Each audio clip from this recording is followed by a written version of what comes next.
Hey Alex, my name's Chris Smith. I'm the host of Lead America. How you doing today? I'm great. So, for the people out there, my name is Alex Lee Hop Po. It's a very unusual name. I will tell you all about it later. But I'm from across the ocean. I'm from the Netherlands. I'm the owner of Elite Impact Consulting. I have a couple of my own podcasts. And it's an honor to sit with you today, Chris. Oh, the honor's all mine. I've read all about you. We're at the end of 2023 and almost at the brink of 2024. And us Europeans are we're looking very closely at what you guys are doing in America. So I hope I can talk to you about it. But great to see you today. So I'm all ears. What are you going to talk about? Good to see you too. And we're looking close too. I mean, we're right here in the middle of it. But we're hopeful. There's a lot of strong leaders in this country. We think everything will work out. If everybody does their part, everything will come together well. We'll come back stronger. So I heard the Happy Meal is like $18 in certain places. Maybe in California. I don't eat McDonald's. Well, let me rephrase that. I don't eat fast food. I don't want to call it McDonald's specifically, but I have heard it's got a lot higher. Prices are rising, so we need leadership in America. Because you know what happens in America? Europe is closely behind. It used to be a couple of years, but right now, maybe a couple of months. So I'm looking into the future when I'm looking at your country. Yeah, everything that happens here happens in Europe, not too far after. I go up there and visit every few years, so I've noticed that as well. We're a little bit behind. Or you're our testing grounds. Because the Netherlands, as you know, bought New York, or like we used to call it, New Amsterdam. But we sold it back to you guys. We're nice. We appreciate that. Okay, great. That's the best city in the world. So we're going to talk about leadership, right? Yeah. So what's the topic for today? Extreme ownership. Not extreme ownership, but ownership. Taking charge, getting in there, and getting it done. I notice a lot of, because I'm not in America, but I see the news, I talk to people. There's a lot of pointing fingers. You have the Democrat Party, Republicans. It's always somebody else's fault. And I also see this in companies. People are quick to not take accountability. So what's going on here? And why is it bad? If you perform well enough, you don't have to point fingers to get the attention off of you. So there's people, America, it's not performing how it used to. Yeah, what happened to you guys? We started being too nice to each other. So you want me to unpack that a little bit, I'm sure. Yeah, a little bit. Yeah, of course. So it's good that we started caring more about each other and coming with a kinder and gentler approach. But we started caring too much about being seen as kind and gentle and less about just letting the performance speak for itself. And we need to make the performance speak for itself again, like it used to. And then we can be kind and gentle, as much as we can. But we need to stand up and let the car. So you make a Mustang, the Mustang needs to be the best. And that way you don't have to point fingers and say Chevy messed up. You just say, look at our Mustang, it speaks for itself. We need to do that again. We need that loud roar. That look at this product we're putting out. Look at this leadership. Look at these changes we're making. We're stepping up to the plate. You guys are exporting everything to China. Yeah. We need to export we need to do it ourselves again. Yeah, Trump said high tariffs with China. He said, we're going to make the cars here. I agree. If you don't do that, you're so dependent on China and Mexico on other countries. So America is just consuming, but that's not a good thing. You need to have pride. You should have your hands on whatever you own. You should have a part in this creation. And I think a lot of people just lost pride in what they do. I'll give an example about maybe what you said about people being too nice. There was this girl, and yes, this was on social media, so I have to take it with a grain of salt. But she said, "Yeah, I've ADHD, and that means that I'm time blind. Right. That means I'm always late.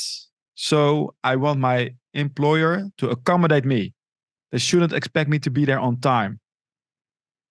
It seemed like she meant it. It might be a skit. It might have been a skit. I don't agree with that. Actually, it's ADHD. 'Cause I have ADHD myself, and actually, if you have the discipline, you can use that to become a super performer. It's hard to get started, but you put that alarm on, you make yourself move, and then you're able to super focus. Because, like she said, you don't see time as much as others. Where you go and don't worry about time, you just put all that effort into getting what that work you need to do, getting it done, and you will perform with ADHD. Yeah, but it's the attitude. I have 100%. ADHD. I have time blindness. So don't hold me accountable. Yeah. I kind of feel bad for her because she doesn't know what she's capable of. ADHD can be a performance enhancer, but you have to make that decision. Yeah, but it's she doesn't realize culture. that. It's an excuse culture. I don't know if she has ADHD. Maybe she saw it on TikTok. Yeah. She's just lazy. I'm always late. Wait a minute. I'm always late. I might have ADHD. So there's a total mental shift. There's also a trend going on right now that Americans don't want to work. I see the universal basic income coming. Oh no. Yeah. So it seems like the trend is that people just don't want to do the work anymore. Prices are rising. So I also saw this because it's so expensive now. You can see it also with mortgages. It's almost impossible for people who are working now, young people going into the workforce, with just a normal job to buy a house. And I used to be a mortgage advisor. The prices are insane right now. So the American dream, go to college, go to work, you can buy a house and a home, is almost non-existent for the new generation. So that's a problem. So they don't view it as, I can work, I can do all these things. They go to work just to survive, and they can't even pay groceries. So that's a problem. Well, the American dream, it kind of went off track because also part of the American dream became over the years and the decades, and it was always to have more and more and more, have a bigger V8, have 2 V8s, have 3 cars, have a bigger house, have a mini mansion. And the American dream used to be you work hard and you know, when you're young, you work hard, you can buy your own house, and it's probably 800 square feet. But now you can't find an 800 square foot house. The American dream needs to shift back to a more practical alignment, in my opinion. Like if you're an 18-year-old willing to work hard, then go and buy an 800 square foot house, and then when you turn 30 and have 2 kids, you can move up to 1,600. Yeah, but it's also almost impossible now, because the prices of the houses also increased dramatically. Yeah. I mean, if you're a real go-getter, you can buy a plot of land and get some other go-getters. You all go and divvy that land up into you take 1/8 of an acre each person and put on a small starter home, and you create your own starter home community. I mean, nobody's going to solve your problems for you, and it's unfortunate, but you need to get out there and do it. It might be back to the old times, with the gold rush, with all the Americans coming, and the land was out there. Just get your piece of land. Well, it was a period of time. Yeah, it was relatively easy.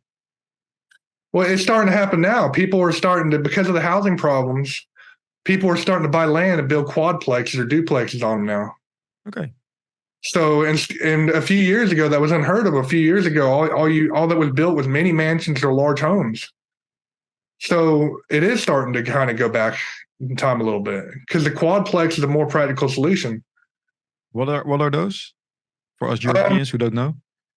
Just kind of a small version of an apartment complex. You have 4 houses that are connected on a piece of land instead of them being separate. Okay. Yeah. And so if you're a young person and you have a brother or a sister, why don't you go together and buy a piece of land and you get a duplex built? And you own. This is also interesting. Huh? So it used to be you have a family, children, 2, 3 children. They go out of the house and each their own way. But now it might be. But in other cultures, the family stays together. But in America, everybody spreads out across the land. So is there a revival? I hope so. There's strength together as a team. So I hope there's a revival of that. Like when you go to community, certain people like that come from other countries and they go to Europe. I haven't heard about it in America so much, but they go to Europe, places like England, and you'll have 2 or 3 brothers rent a house together. And all of them will work, say 50, 60 hours a week. They'll all work a bit of overtime. And because they're all sharing the expenses of one house together, they all still have their own room. In 5 years, all of them have enough money to buy their own house and have a family and drive a nice car. Yeah. Because when you're getting started as a young person, you can do it alone, but it's a lot easier to do it together. Pool your resources, reduce your expenses, and then worry about the mini mansion in 10 years. Get your life started. Yeah, that's so true. Yeah. But you must admit it's a lot harder right now. I do admit that, yeah. So let's say you go into the workforce, because we're talking about leadership here. Yeah. How do you don't want to survive? One of the things I always did, I made a plan. Okay, I'm going to work in this company at this level. This is the entry level. In X amount of years, I want to rise because I don't want to stay put. So when I worked, the plan was always to rise as quickly as possible. But that's not what I saw a lot of colleagues doing. They were just doing the work, and then once a year they go to the manager. They ask the manager, "Did I do a good job?" And then they get a pat on the head, maybe or not. No, you didn't do, but maybe next year. And they did the work that they were asked to do. What I learned was, I'm going to do the work that I'm asked to do, and I'm going to search for more work so I can be more valuable to the company. What's your advice on that? That's something that was lost. You brought up housing, like the culture of that has kind of been lost in America quite a bit. And I agree, that's what you do. There was he passed away a couple of years ago, but he's an African American man based out of Atlanta called Kevin Samuels. And I really liked it. Yeah. And I love his advice to young people. He's like, even if you're broke, go buy a decent looking jacket, you should buy decent looking clothes. So that way you're looking decent at work. Even if you're working for minimum wage, you're still looking all right. And go work 2 jobs because you're young. You got plenty of energy. Your body, you've not hurt your body yet. You've not been injured. And go get it done and rise up. And he mentioned how when he was broke and in less than a year, he had a BMW. And people were surprised. And he said, this is all part of the plan. I took a second job at night and I bought this BMW right as I planned.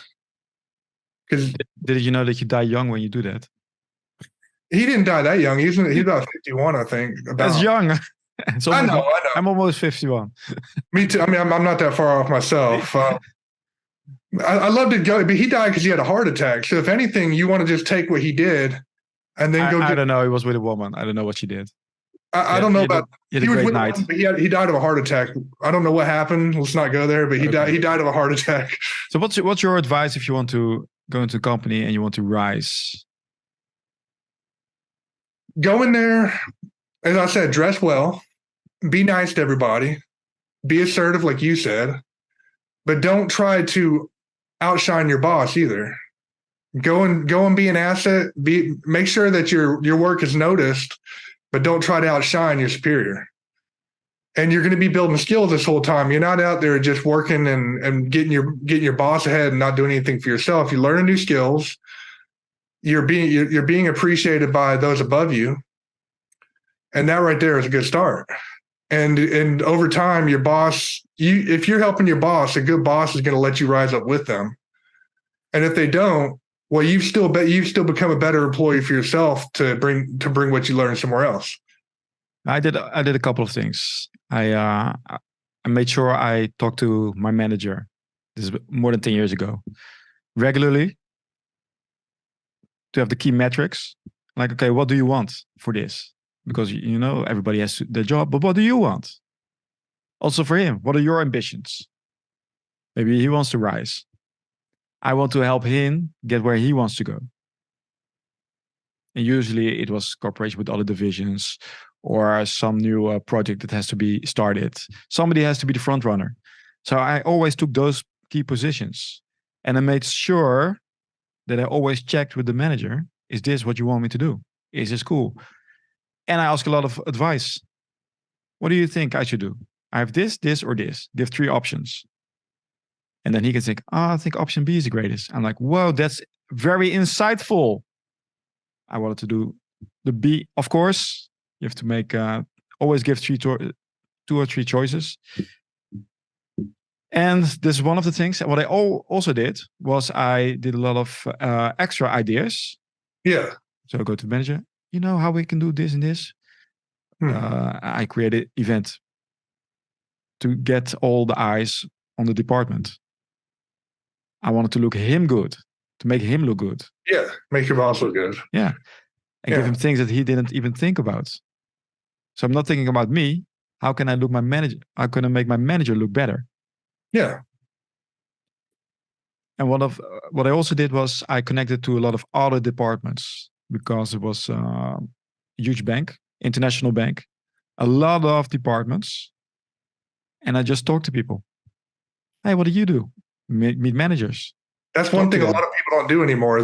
People used to just have those small conversations with everybody they ran across, but you'll find that's a rare thing now. Like if you were to talk to somebody in the grocery store, they would get scared. People aren't used to talking to each other, but it used to be a normal thing. Like you have to smile. Yeah. Don't forget to smile. Yeah. Well, at least have a small smile. Don't have a big grin, but smile. Yeah.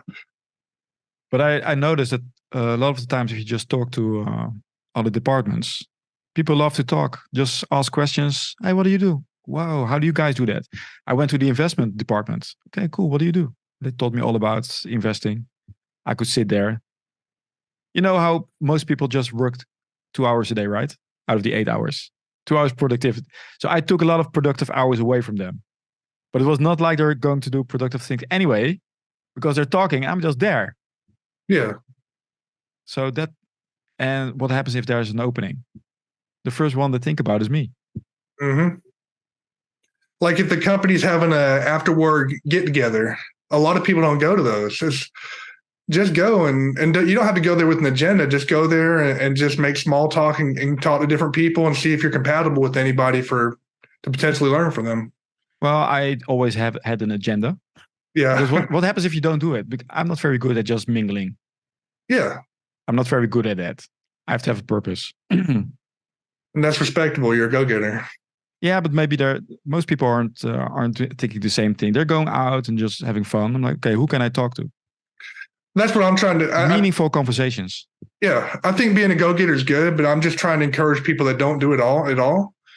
Just start by mingling. That's a good start, and then you can raise your level of motivation. But just get out there, do more, and then and as you get used to it, as you get learned to talking to people in the different environments, then it'll become easier for you to learn what you want.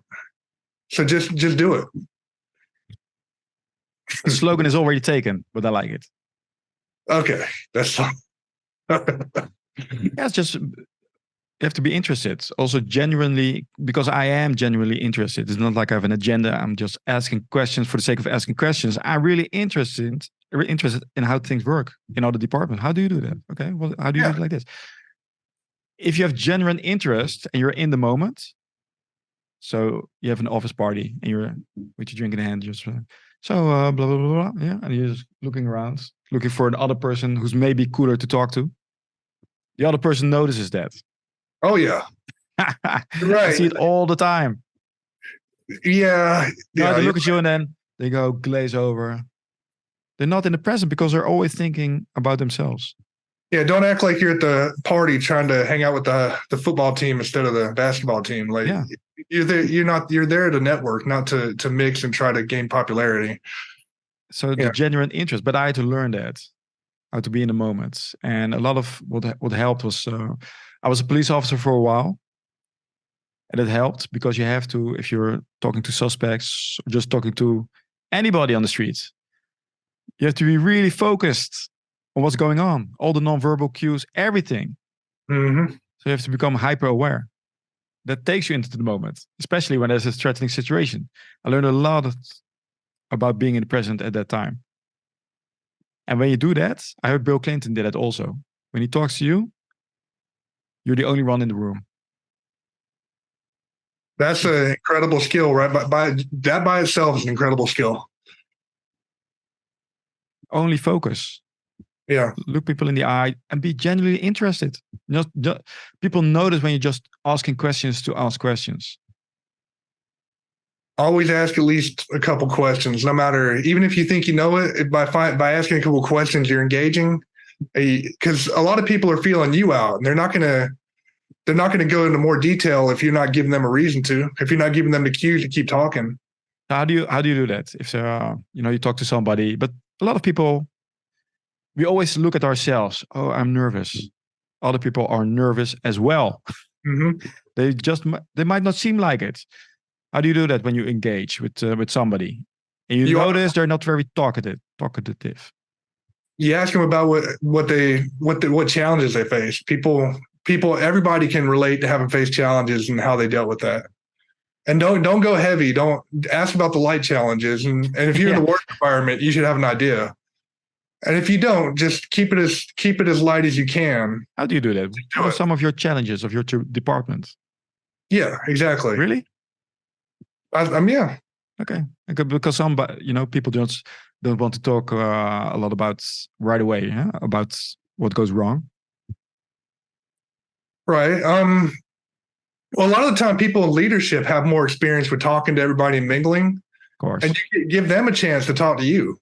If that person is several layers of leadership above you, you should be letting them gauge where the conversation goes more than you trying to push it to a certain direction. Yeah, but they know how to talk, right? Because otherwise, not all of them. Somebody are a little bit, I don't know, harder to talk to. But what I usually do is just talk a little bit about me, but not about the selfish me, or some event, what happened, and just ask an opinion. Just casual to get it going, and then it goes. Because otherwise, it's like an interview in the beginning. Yeah.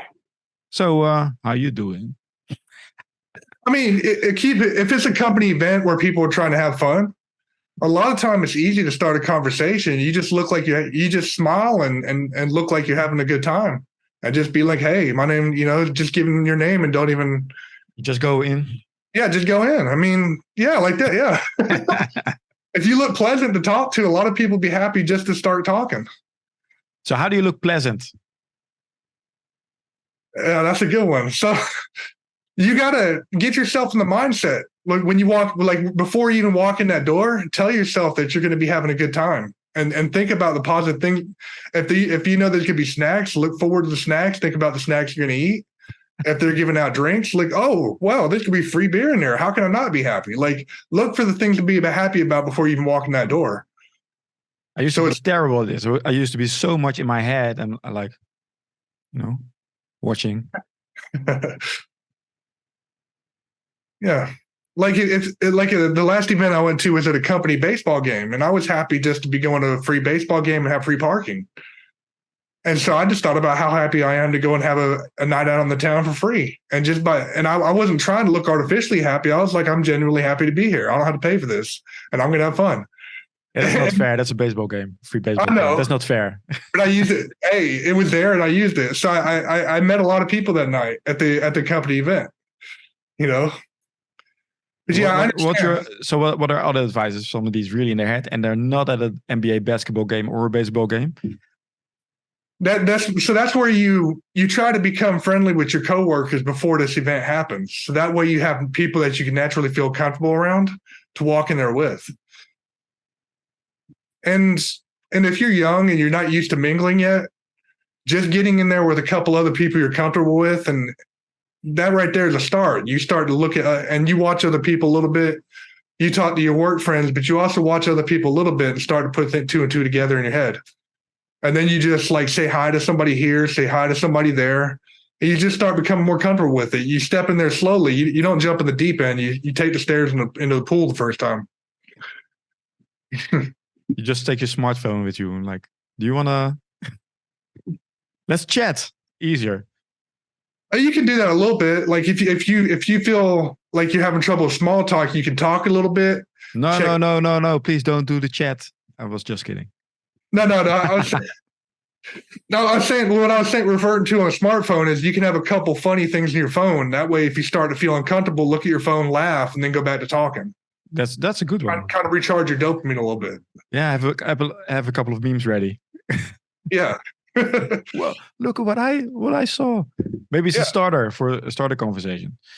Yeah. So, yeah, but one of the tricks I did was just try to radiate energy also. Mm-hmm. Like a beam of energy, and just imagine. I'm very big with imagination. So instead of going inwards, just try like you have a beam of light just going out. Just try to radiate your energy. And then you'll notice that a lot of people just, the resting bitch face or the resting elevator face. Self-defense face, yeah. That's a better one. I was looking for another one. The self-defense face, if you just keep it up, yeah, and you're generally radiating, then you'll see that lowering also. And I used to think, oh, there's something wrong, and I didn't even try. But now I just keep at it, and usually it's just how do you say it? The screensaver face. That's a good one. I'm going to patent that one. I like that. The screensaver face. And then it goes away. So, but that happens if you're just focusing on the other person. Because if you're focusing on yourself, you think, okay, they must not like me. Or there is something wrong. But it's usually not the case. Well, see, and you can change the way you interact over time. Because if you think about it, everybody you meet has something that you'll find interesting to share. So you learn to enjoy the interactions with people by looking to find the interest, by looking to make the interactions interesting. And over time, you learn to find the interactions more enjoyable.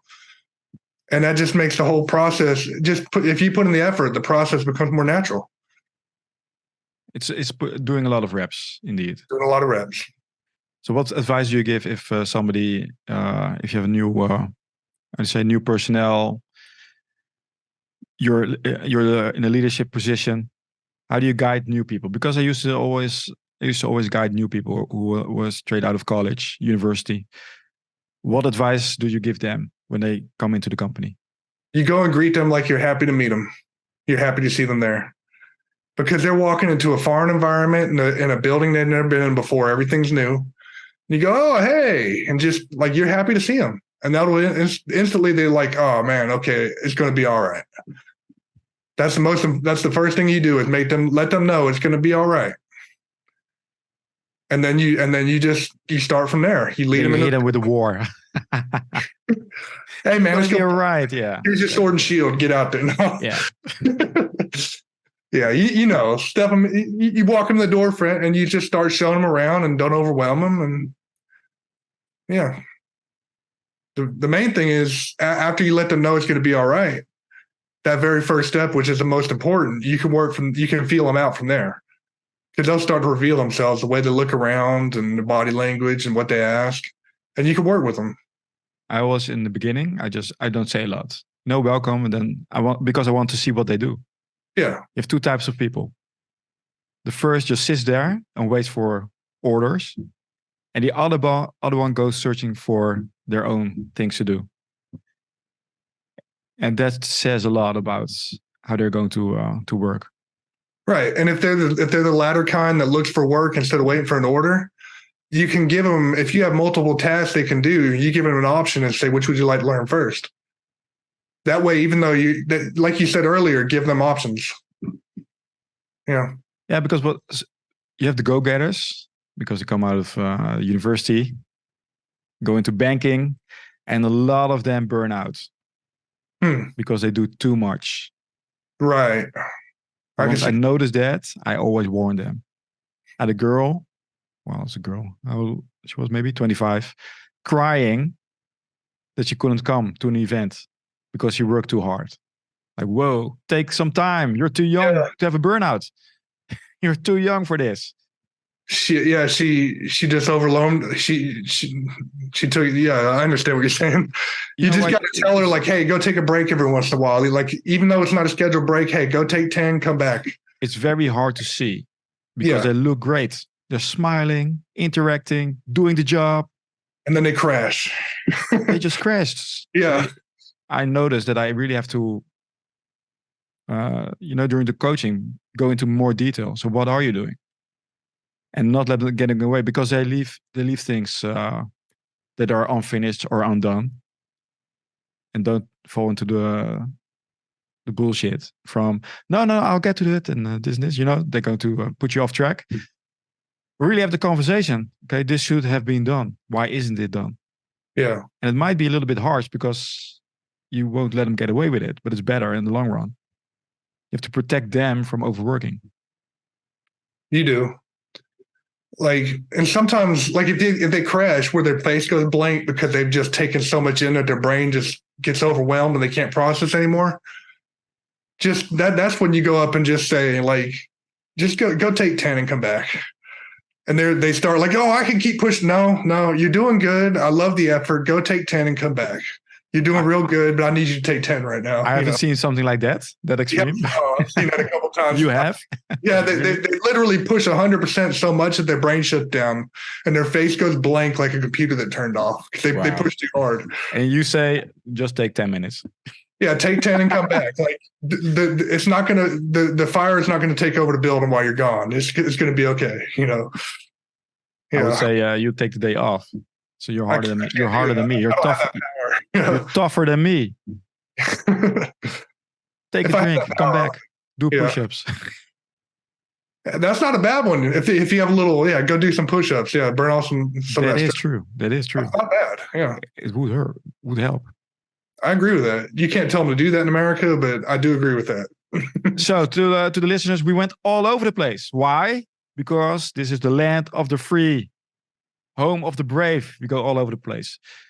So next episode, what we didn't get to the top. One of the topics that you wanted to discuss was it about the toxic worker?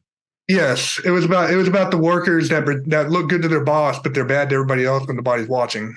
Okay, cool. So that's up for the next episodes of Leading America.